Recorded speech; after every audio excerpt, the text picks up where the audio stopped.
From Walking in Grace, this is the Straight Truth Podcast, Christian truths in an increasingly secular world.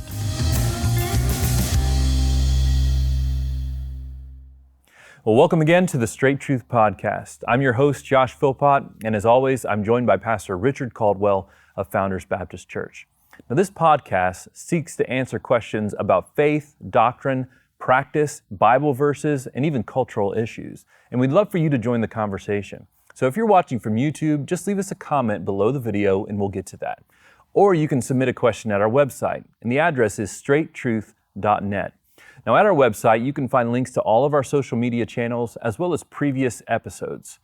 With that, let's get to the question for this episode. Pastor, when we get these questions, we often hear about people's prayer requests. We often get interesting questions related to situational things that go on. If you've ever been in a prayer meeting, of course we've had those here, you sometimes get someone that raises their hand and they say they have an unspoken prayer request, or even on a prayer list that's distributed among the church, you have somebody say that they're asking for something unspoken. So the question is this: are unspoken prayer requests biblical? We'd like to pray for that person, but without really, knowing, you feel a little bit disconnected from them and what you're supposed to pray about. Yeah, I think we want to be generous in this sense. Sometimes what people are feeling is their inadequacy, or their suffering, or their sadness, or their burden, sometimes related to things they can't share. They feel like they can't share. It may be because it involves details too sensitive to share. It may be because it would in some way expose another person in a way that they don't feel like they should expose another person. So there's more than one kind of unspoken prayer request that we're dealing with. And so I think we want to be generous. In terms of, do we have biblical examples of something like that? And we find places in the New Testament where Paul will say, I've made mention of you in my prayers. He doesn't go into detail about what that was. Why would you even tell us you made mention of them? As an encouragement that he's praying for them and all the rest. So I think if we get an unspoken request, I want to be generous. I want to think, okay, there's probably a reason that they're not sharing the details. So let me just pray for them. Whoever gave the request, I want to pray for them.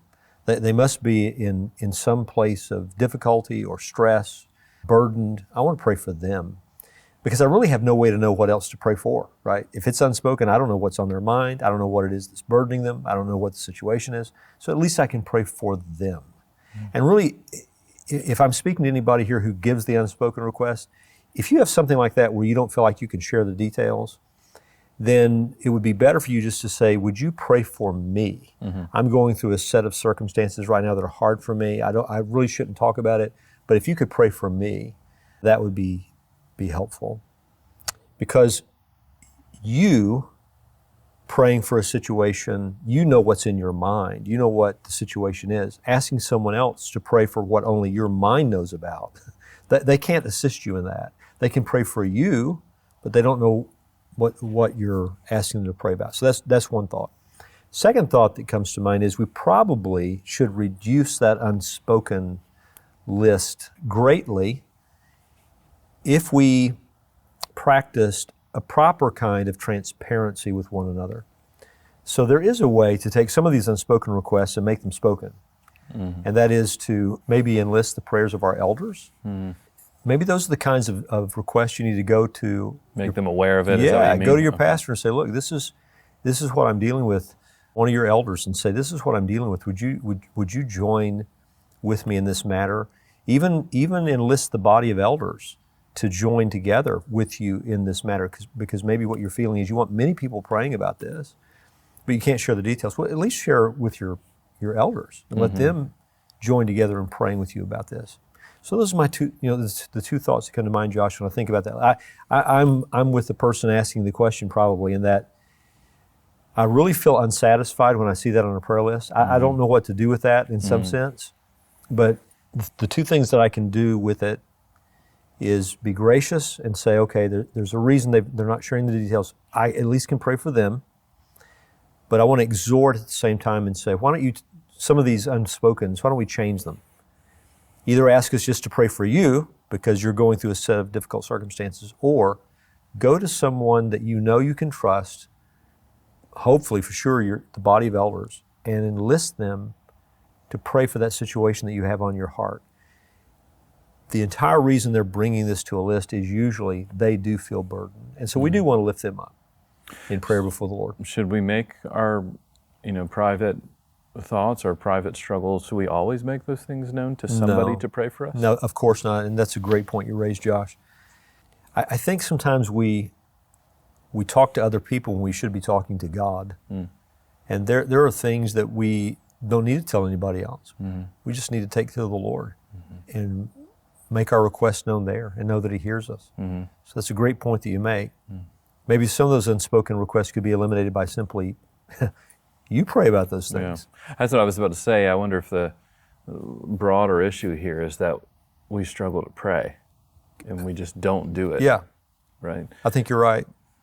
But I think also it's that sense of weakness in prayer that makes us want to put it on a list. Sure. Yeah, I struggle in prayer, someone says. I need others to help me because I sense my weakness in prayer. So even though I don't want to tell you all the details of what I'm praying about, I need help. Okay. Which is why I mentioned those two other things. Okay. Either say it that way or share it with someone. But I agree with you that not everything needs to be shared. Right. You're not old enough to remember this. I am. But there was a kind of a movement afoot in the 70s, maybe even the early 80s. It was really a weird thing, at least in the circles where I was. I was in a Baptist church, but it was going on there, where there were these confession services that would go on, and people would share all their their weaknesses and their needs, and it was in the name of humility and transparency. But I'm telling you, Josh, that there was some real damage done in those meetings, where people shared things they had no business sharing. Some of the people were damaged themselves because they shared things about themselves they had no business sharing. But sometimes they damaged other people. They would share something that happened in their marriage or something that they had no business sharing in that setting.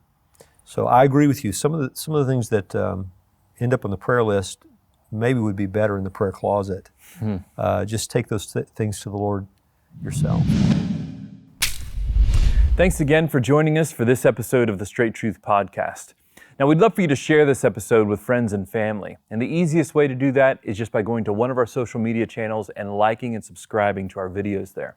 Now, we'd love to spread the word about Straight Truth. And the easiest way to do that is by going to the Apple Podcast link and leaving us a 5-star review. Now, Straight Truth is listener supported. So if you'd like to find out ways to help us to continue to produce this podcast, again, go to our website, straighttruth.net. Now, Straight Truth is a production of Walking in Grace Ministries, the preaching and teaching ministry of Pastor Richard Caldwell. For more information, go to walkingingrace.org.